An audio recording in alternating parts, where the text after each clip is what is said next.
passion, my true passion, and that's what I'm driving towards is the multifamily space. Yeah, I invest in primarily the Midwest, in the Kansas City market. I also buy in DFW and now in the Carolinas. These are three markets. Hey there, I am Dr. Jason Balara, and this is the Know Your Why podcast, where we explore the why behind success. Every week, I meet with real estate investors, veterinary entrepreneurs, mindset coaches, authors, and fitness professionals to uncover their why and how it drives them on the winding road to success. What is your why?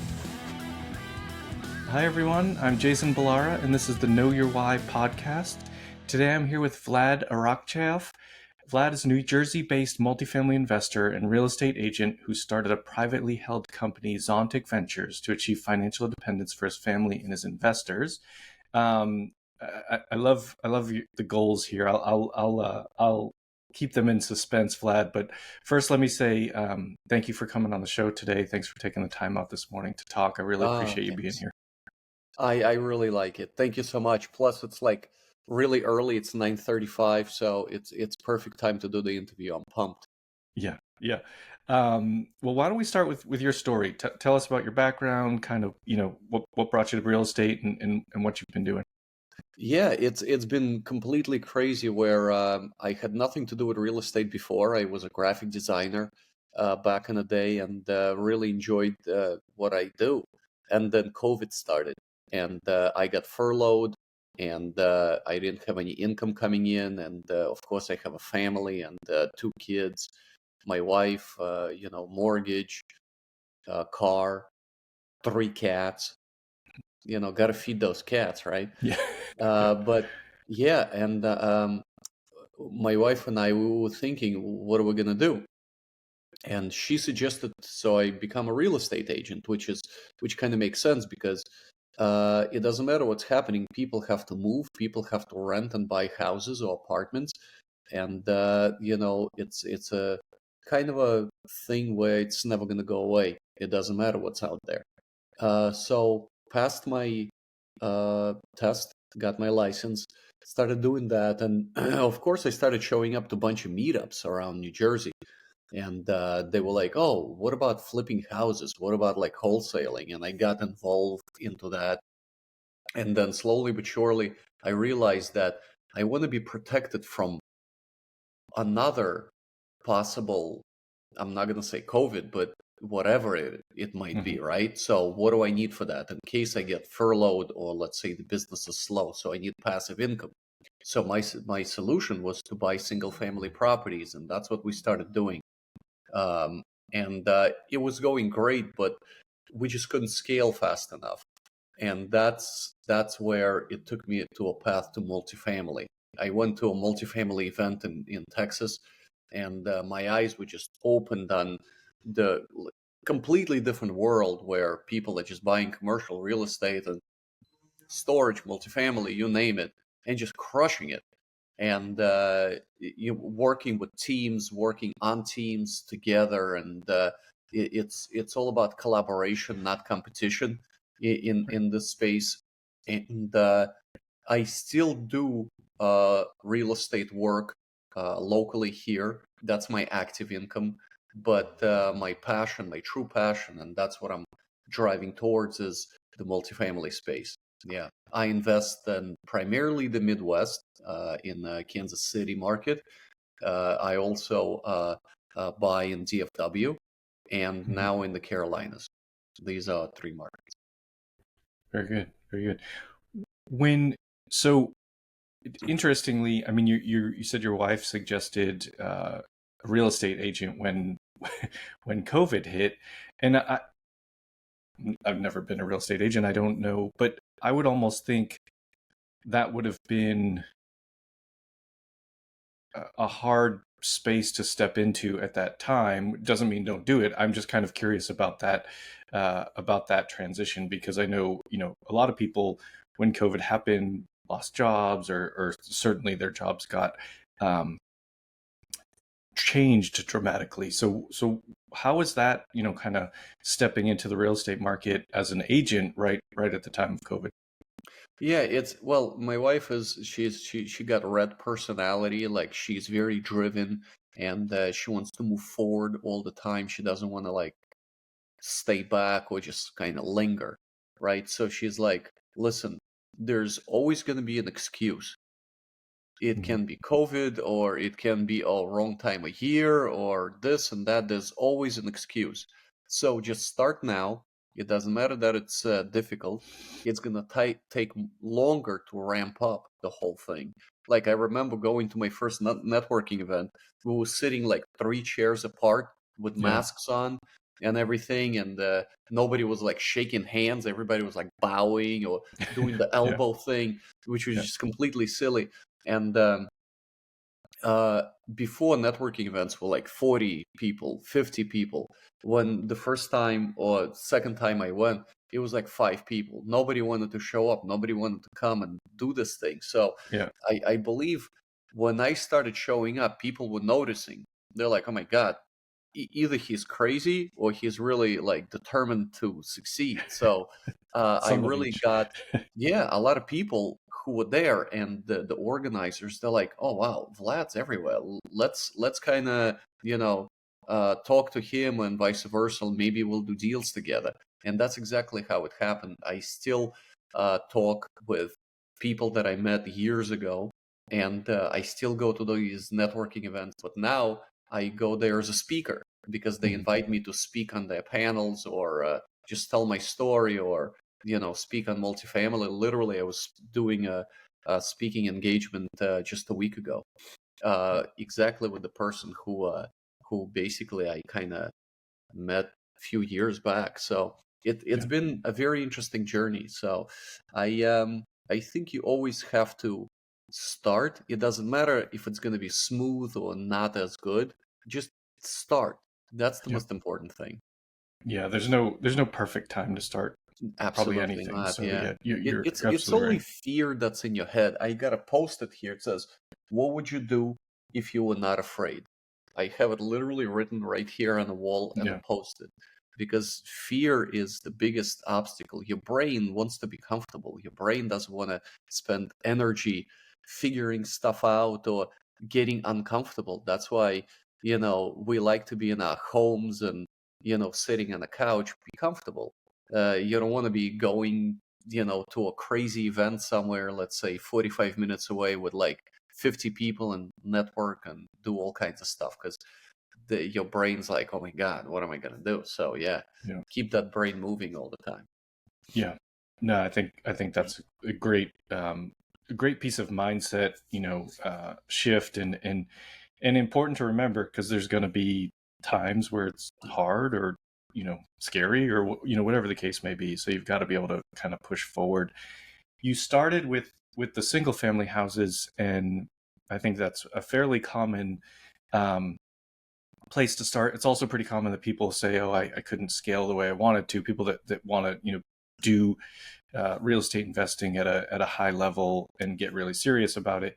And so when you went to that event in Dallas, what did you do? What steps did you take after that event to start, kind of shifting into sort of a multifamily investor? Yeah, you know what? That's exactly what when we were flying back, we were thinking, what do we need to do to be in the space? And we put a list together of most important things. Is number one, it's education.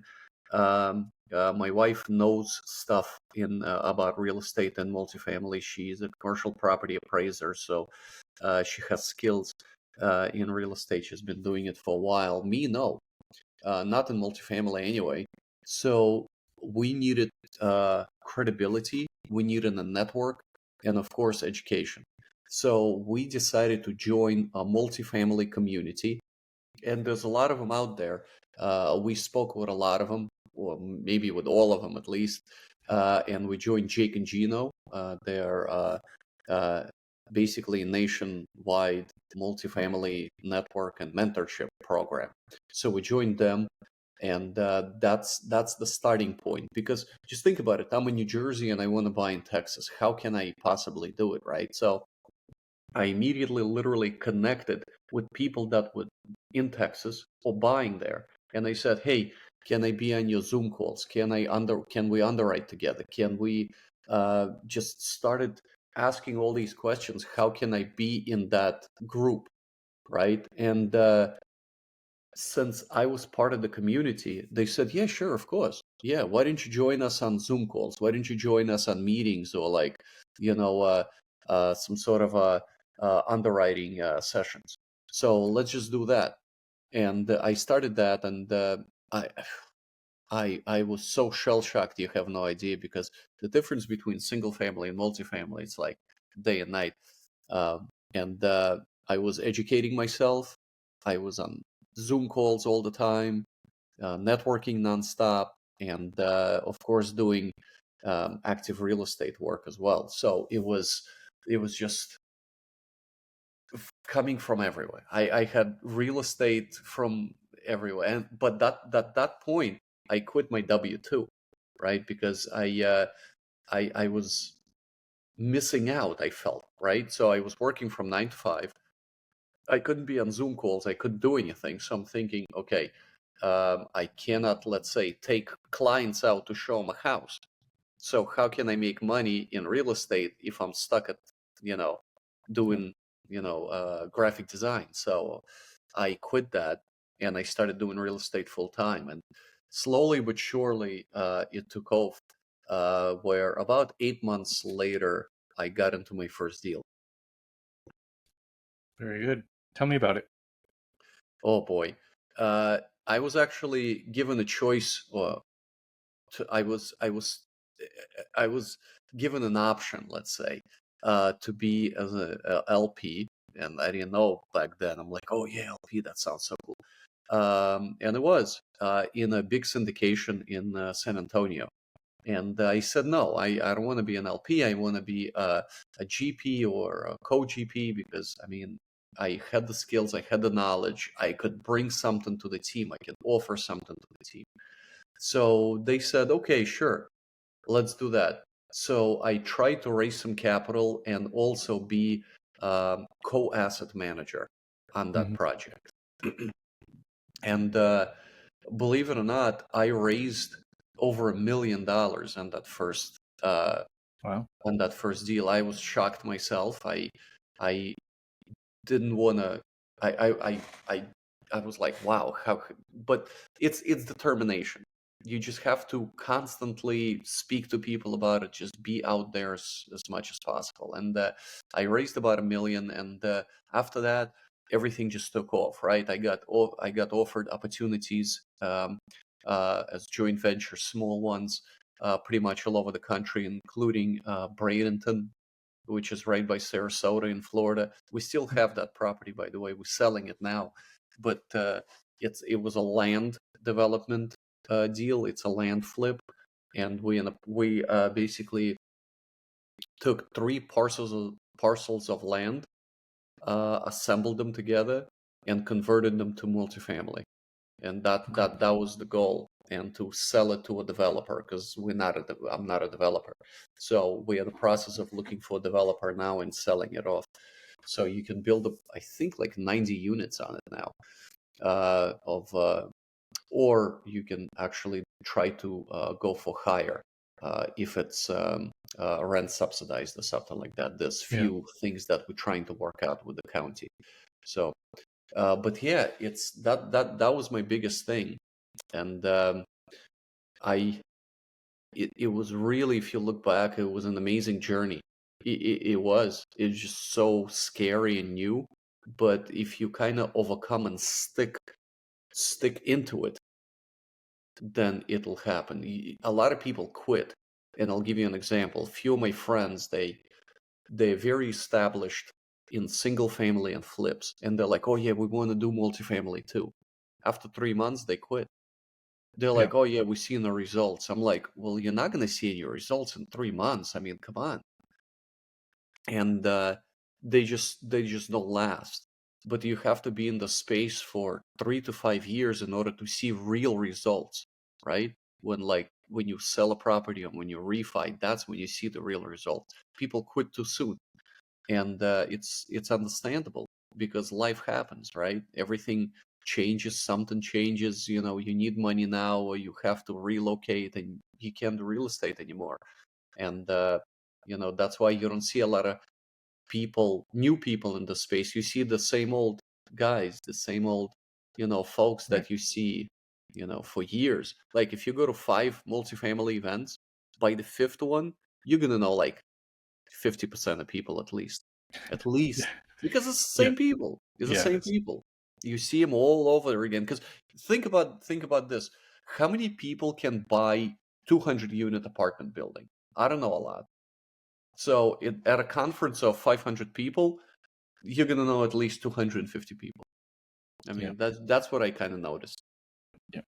It's true. And I really think your point about, you got to stick with it and not quitting. I've actually sort of had a similar line of conversation before where I think that there's there's a reason why a lot more people will go into flipping or go into, single family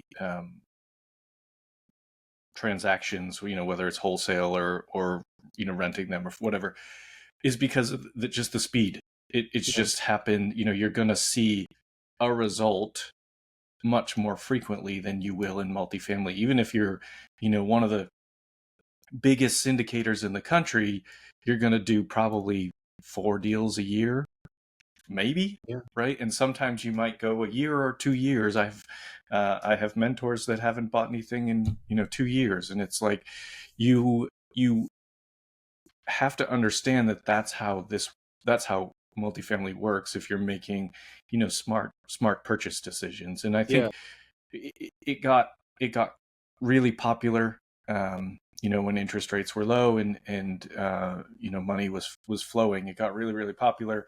A lot of people came into multifamily, and a lot of people, and I mean, I was one of those people. I started in 2020, so it's not, I'm not suggesting there's anything wrong with that, but a lot of them are gone now and yeah, have, just kind of uh, realized that it's hard, especially right now. We've got a down market. It's hard, so it's and it's there's no, you're not having daily wins or even weekly wins, sometimes not even monthly wins, right? Like it's a process that takes time. It's truly kind of operating a business over time. So I think yeah, your point is a great one, in that a lot of people don't stick in it, and then they go, especially if they've already got experience in the single family space, they can just kind of drop back into that. yeah. Because It's they're thinking fine. like, hey, listen, why do I need multifamily? I can just flip a house or something like that and get money in 3 to 4 months. But it's like that delayed gratification type of thing, right? So I'm Yeah. I'm always thinking of the future, and I'm thinking of where I want to be and kind of count backwards. And I always follow all these athletes who say these amazing things. This runner, Usain Bolt, he said he was training for 4 years to run 10 seconds, Yeah. right? 4 years of training to run 10 seconds, and people quit after 6 months. I mean, come on. Yeah. So you see and it's like Michael Phelps, right? So he got 28 medals, with a great guy. I heard him speak, and when he was talking about his routine, like daily routine for years, for like 10 years, I was shocked. Hmm. Like I would not be able to do what he did, Yeah. like being in the pool for 9 hours a day, and then ice baths in between to like cool down his muscles. Meanwhile, eating like 5,000 calories while he's in the ice bath. Right. That's just crazy stuff. I Yeah. mean, because we look at the success. Yeah, he is amazing. Yeah, but look at the sacrifice that guy had to and Yeah. all the struggle he had to go through. I mean, so I look at that and I compare to, our struggles here, buying multifamily. Like, I'll give you an example. We have underwritten over 280 deals last year, bought four. Well, and two of them were not even ours. We were just asked to kind of help out. Yeah. So basically, two in 280. Yeah. So, I mean, the numbers here are just like way out. Plus, don't forget, if you it's really easy, I guess, or easier and popular when stuff is going great, right? Right. But now in a down market, everybody's like, oh yeah, that's the worst place you want to be. I'm gonna leave and come back when stuff is good. Really? You think you'll be really successful when you come back and everything is on top? You're gonna start all over again, and Right. that doesn't work this way. Yeah. Yeah. And that's exactly why, the sticking with it has to be, basically the processes have to be the same, essentially, whether it's a good market or it's a bad market or what, you're going to just have to kind of continue to, and you have to work, twice as hard, three times as hard in the down Yes. markets to have the same success. It's just how it is. And it's, um, I always love those kind of athlete stories as well. And I recently saw this clip with Kobe Bryant that I had, like, he said similar things, but he was talking about, I think wherever, at whatever age he started playing basketball, he played a game, he scored 0 points, like was terrible. He was like, yeah, I was the worst one on the floor. And then he said he just realized that it's just a time or a math problem. And he said, if I'm in the gym 3 hours every day, nobody else is doing that. So just by sheer time spent working on the game, I will be better than them. But then he said that in like high school, and then did that for the next 30 plus years. Like he just continued to keep that same mentality, winning championship. It didn't matter. He stayed the same even when he did have success. And I think that's like really a key to the guys that have longevity. They're just doing the same thing over and over again with dedication and sacrifice for a long time. And that's Yeah. ultimately what it takes to be ultra successful at ultimately at anything. And it's just, most people don't want to do that. And that's fine. I mean, Yeah. if that was No, the it's norm, that perfectly actually okay. probably be Yeah. a problem. No, it's actually perfectly okay because a lot of my friends don't understand this commitment and passion. They're like, "Oh my God, you in Tennessee again? Oh my, what do you? Were you just there and you were like best ever conference in Utah or something? What do you do there?" And I'm like, "Well, I talk to 1,000 people, you know." Yeah, And they're like, "I would just like, it would be like the worst experience of my life to do this." And I'm like, "Well, it's not for you. I totally understand it. You can still benefit from real estate though by right. utilizing my skills, right? You want to be in multifamily? Yeah, you can invest as a passive investor in my syndications. That's perfectly okay. So you're still getting the benefit of it. You're just not active in it. It's not your profession. It's not your job, which is perfectly okay. Yeah. Yeah, But completely agree. It does just because you don't want to be that operator and be doing that, that doesn't mean you can't be a part of it. So that's yeah, a very important point.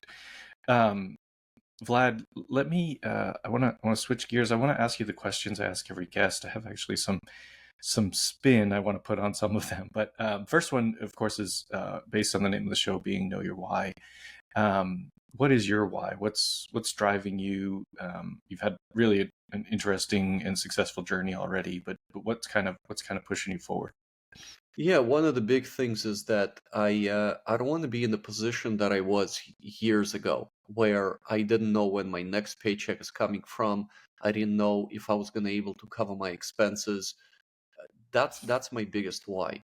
Because let's say, for example, God forbid something happens again, and uh, I hear it all the time, right? Like I have so many real estate friends that are literally just to give you an example. So there was over 40,000 realtors in New Jersey. Now it's like half of them, and out of that half, only like 10% are producing. Yeah. Everybody else is just kind of coasting. They thinking of waiting till the better time come. So I don't want to be in that position anymore. So my why is to have security. So God forbid something like that happens. Yeah, no problem. It's okay. Active income decreases. That's no problem at all because I have so much passive income coming in, right? Mhm. That I can safely say, I'm all right, I'm set. And plus, I'm reading that quote all the time that you have to make money while you're sleeping Yeah. because otherwise you'll be working till you die.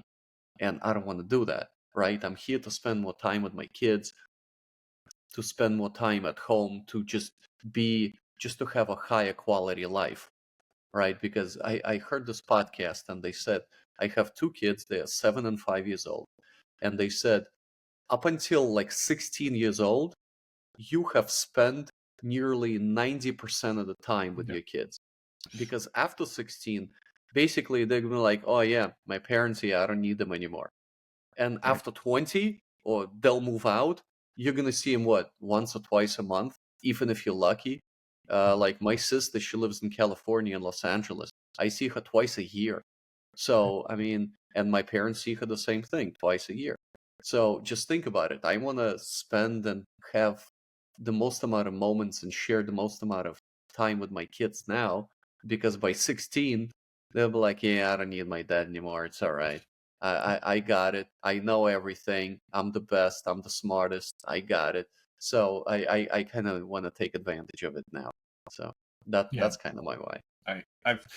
I've seen that those same, like whether on a podcast or some, someone's social media post or something like that, and it's like the graph of time spent with your kids, and it's like it's very, very eye opening because Yeah. I mean I love spending time with my kids anyway, but like I hadn't really really thought about the fact that that's just eventually just going to go away. I mean, for all intents and purposes, it's going to go away. Like you're going to see them, even when they still live with you, they get to that, 15, 16, 18 range. They're going to have their own lives, and you're going to be, you're going to be the conduit to maybe drive them places or feed them or things like that. But like, it's going to be much less of a, interactive thing. I mean, it's like, Yeah.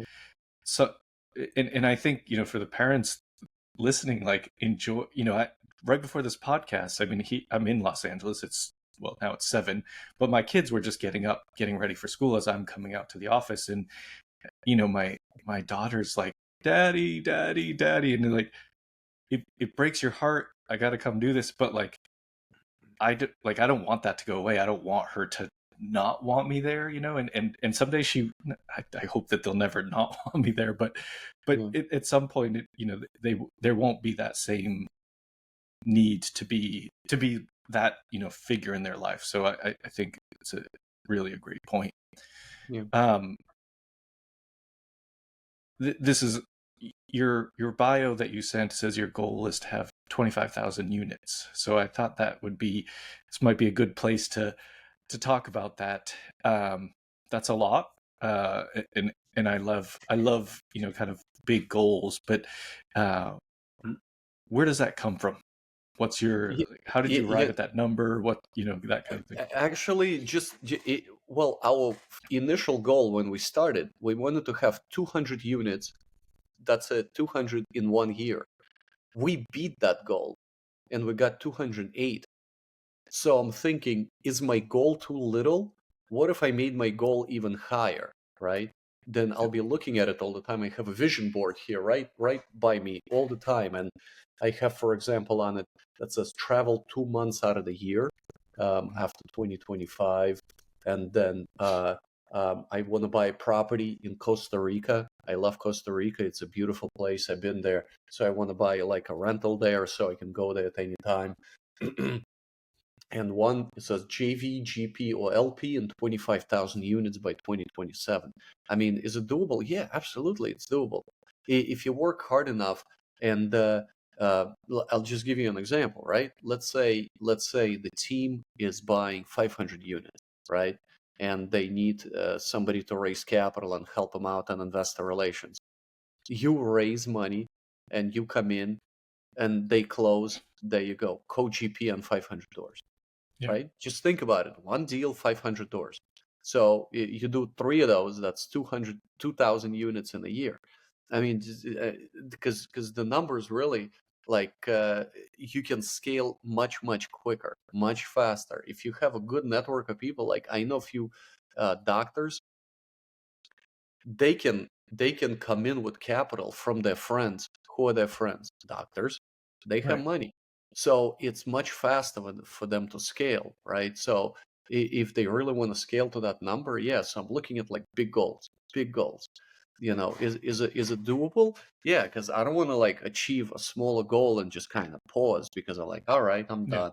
So I want to put such a high goal in there where I'm like, all right, this is like the ultimate, right? Is it doable? Yeah, it's doable. It's totally doable.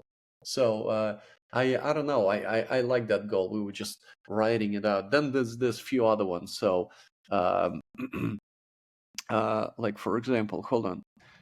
I even have be more patient with my kids, learn to meditate. I've done that. Learn to focus and prioritize. I've done that too. So I'm working on a few goals. I gotta erase that and put new goals in there. Yeah. So Yeah. my Time to meditation, update the vision that took board. some time for me to get into it, and then Yeah. the visualization and things like that. So yeah, I gotta put new goals on there. You know, uh, property in Costa Rica, still working on it. It's there or Panama, I'm not sure, but my goal is for Costa Rica. So yeah, Yeah. No, it's great. And I think like the saying, aim for the stars and hit, if you fall short, you hit the moon. And it's yeah, like, if you say 25,000 units and you ended up with 20,000, that's still that's still exactly. pretty great. So yeah, it's I think sometimes um, we set goals that we know are achievable but don't push us. And I think that if you really want to, you almost have to have a little bit of a, not out of reach to say, but like you have to have a little bit of a stretch in your goals to be. And I've heard people, maybe it's Brendan Turner, talk about this, where there's like three levels of goals, and there's the stretch goals, are the ones that are, you it makes you kind of tense up a little bit to think about actually achieving it, but that's what keeps you driving forward. So I love Yeah, it. I love absolutely. having that in the vision board. Yeah, it's all doable if you. I know it's a lot, but at the same time, like I just mentioned, like I was working with a team. They purchased nearly one building, 700 units. One Mm-hmm. building, 700 doors. Yeah. Just think about it, the scalability there. Right. So 25,000, it's not that Yeah. out of reach. Yeah, is it Yeah, exactly. doable by 2027? It's 2024, 3 years. I mean, come on, getting close. Plus, if somebody has, let's say, a lot of money and they can invest passively, there you go. Because I said LP, GP, and JV, Yeah. so I count a whole total amount. Right. Um, it's not really the door count that I'm most concerned with. It's the cash flow. Right. My goal is cash flow. I have that on the vision board as well. I want my monthly net cash flow to be 20,000. Yeah. Yeah. So, And um, it's you know, I'm the not. the I don't want a Ferrari or anything like that. I don't care for millions. I yeah. want to be comfortable. I don't have a crazy life. Yeah. And people put a lot of, when people like to talk about unit count, and 25,000 is a huge number, but I think your point is there's different ways to be, sort of add to that unit count, and being a passive investor versus being an active operator, is a little bit different. Doesn't matter, right? Because really the ultimate goal, like who cares what the number is? Because if you had 100 units and you own them outright, and you were, Yeah, cash flowing, you own 100% of that, and you're cash flowing all of the cash flow that that you might actually be making more money than someone with 1,000 units that owns 5% of a GP or something like that's that. It doesn't exactly right. it doesn't but it doesn't matter, right? Like at the end of the day, you said your goal is that passive income. And so the number of units in a unit owned in, New York City, Los Angeles versus, uh, you know, Chattanooga, Tennessee, that's different. Like the value of those units are different. And so unit count is very, I think, a deceptive number, but I think Yeah. what you've done is actually probably my favorite way of someone describing that. It's like, I just want to be involved in 25,000 units because I think that's going to get me to my cash flow goals, which Yeah. is the actual goal. Yeah, and the most important thing is learning, right? I want to be as involved as possible. I want to learn as much as possible and just be active in it, like for now. I want to Mhm. be as active as possible because I have another goal. Actually, I just thought I know what I'm going to replace that meditation goal with. My goal is to shorten my day. I want to finish my workday by noon, right? I get up at 5, I do my routine, I do my thing. I want to finish working by like noon. Like all the important tasks that I have to, done. I mean, I'm going to continue to do stuff after 12, right? But they can be, let's say, not important or just, something just to kind of get done. But Yeah. the most important stuff that, I cannot, let's say, end the day without, finish by 12. So I'll have like most of the day free. Yeah. No, it's great. It's a great idea. Um, Vlad, when people hear this and they want to reach out to you, what's the best way? Oh, I'm actually all over social media. I have a really unique name, like Vlad Arakcheyev. I mean, So I'm on Facebook, I'm on LinkedIn. I started my YouTube channel because I like motorcycles. I like riding motorcycles. So my channel is Wheels and Real Estate Deals. So on there, I'm not gonna like lecture you on numbers, and I'm not gonna stand in front of like a whiteboard and write down like return on investment and things like that. No, I don't do that stuff. So I go to an appointment. Like I'll give you an example. I went to an appointment in Teaneck here locally, and they were removing an oil tank, and I thought it might be pretty interesting because a lot of people didn't know how an oil tank gets removed, like the whole process. So meanwhile, I was taping that. I got there on my motorcycle, so I'm like, oh, by the way, I'm here on my bike because the weather is beautiful. And at the same time, look at that, there's like an oil tank. So let me show you how that works. So I kind of combine both things, motorcycles and real estate together. So that's what the channel's about. No, that's great. What kind of bike? Right now I have F900. It's a sports adventure motorcycle. Because I'm tall, I'm 6'3". I know I look much, you don't know my height on camera, but if you're gonna see me in person, I bet you the first thing you're gonna say is, "My God, Vlad is much taller than I thought." I am 6'3". I'm a tall guy, so I can't really ride a small bike. I feel too scrunched up on it. So I have a sports adventure, which is a tall bike, and I can just sit on it and just enjoy the ride. So yeah, that's and I'm on Instagram as well. I do that stuff, but my main channels are Facebook and LinkedIn. I'm pretty active on those. Awesome. Awesome. And we have that. We'll put that stuff in the show notes too, so people can find you. My last question for you, Vlad: what piece of advice would you give to someone who wants to get started in real estate? They hear this, they're inspired by your story, and they're trying to figure out what steps they should take next. Well, it depends what you want to do, right? I always say to people, if you want to be active and want to be a passive investor, just go for it, try it out. Because just think about it, like how many deals you passed up, because a lot of people just don't know. It's the not knowing that kind of prevents you from moving forward. Because some of my friends are like, "Oh yeah, how can I double my money or this?" I'm like, well, here you go. Invest in real estate. That doesn't have to be with me. They ask me a question. They just don't know. So that's one thing. But if you want to be active, I think it's really important to start now and join a good community. You can do it without the community, but with the community, it's much faster. Go to a lot of networking events, of course, join Zoom calls, learn about it. That's the most important thing. It's just depends which way you want to go. But think about it this way. A lot of people say, "Oh yeah, I want to be active and stuff like that," and I'm like, and we still talking, and and that person goes, "I work nonstop. I work for like 8-9 hours each day, and then I take a break and I keep on working, and then I have like 70-hour weeks." And my follow-up question is, hold on a second. So you want to learn about real estate, but you're working 70-hour weeks with your W-2. How are you going to do that? How can you possibly do it? I'm like, okay, so let's say you're a GP in a deal, right? So if we have a call at 3, can you join? Can you join the call? Most likely you won't be able to. So I understand that you want to be active, but is it possible? Can you cut something out of your work schedule to make time for this new thing? Because just think about this.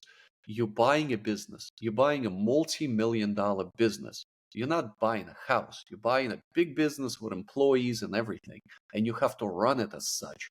So if you are not active or actively participating in that business or day-to-day activities, the business will fail, right? So Right. if you buy anything and you're not participating in it, it'll fail. So if you have another job, a W-2, and you're saying you want to be active in it, it's physically impossible for you to be active in it, right? So if I'm going to call you with a question and you're not going to pick up, we need to make a decision quickly, right? Whatever it is. So a lot of people see that, shiny object, like, oh yeah, I want to be active, I want to learn. But how can you possibly learn? Get something Yeah. out of your life or shorten your day, shorten your work day so you can add this to it. But if you can, then passive is the best role for you, right? You can still learn, but just do it at your pace, on your schedule.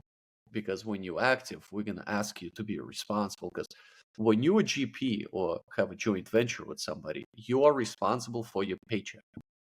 You are. So if you're not producing results, you're not being in it, no paycheck, right? You're supposed to be there. Yeah. So that's what I say to people. Identify what you want to do in this space, how are you going to participate in this space, and then work your way backwards from it. Don't just say, oh yeah, I want to buy this and that's it. Yeah, but who's going to run it? What, somebody else is going to run it and you're just going to coast? That doesn't work this way. You got to put some not only money but your time into it. No time, no problem, be passive. So just kind of identify. So Yeah. Yeah, no, great points. And I think there's a lot to be learned from being passive too. So if you tons. have a goal to become an active investor, that's great. If you can start passively, that will actually help you move towards that goal. And if you might be able to invest with someone that's going to spend a little more time with you and help you learn some of the process. So I think there's a lot to be said for being a passive investor, and ultimately that's the goal, is as you talked about, is to increase passive income. And so where the active income comes from to invest doesn't really matter, right? It can come from real estate, it can come from your W-2 job, whatever. But ultimately the goal is to get to the point of being a passive, having passive income streams. Exactly. That's my goal. Yeah, That's exactly. my goal. So Same. I literally take my active income here and invest it so I can have passive income coming in. So I'm literally just moving the money Yeah. that way. So Yeah. I'm just offering the same opportunity to others that already have the money by while they're doing something else. So Right, absolutely. Well, Vlad, this was great. Thank you so much for coming on the show and sharing your story. I think people are going to get a ton of value out of this and learn a lot. So thank you very much for your time today. oh, of course. Thank you so much for inviting me. I really appreciate it. Yeah, absolutely. And folks listening, I know you're going to love this episode with Vlad. Please connect with him and please like, rate, and review the show so we can get more great guests. Thank you all for listening. Hey there, I am Dr. Jason Balara, and this is the Know Your Why podcast, where we explore the why behind success. Every week, I meet with real estate investors, veterinary entrepreneurs, mindset coaches, authors, and fitness professionals to uncover their why and how it drives them on the winding road to success. What is your why?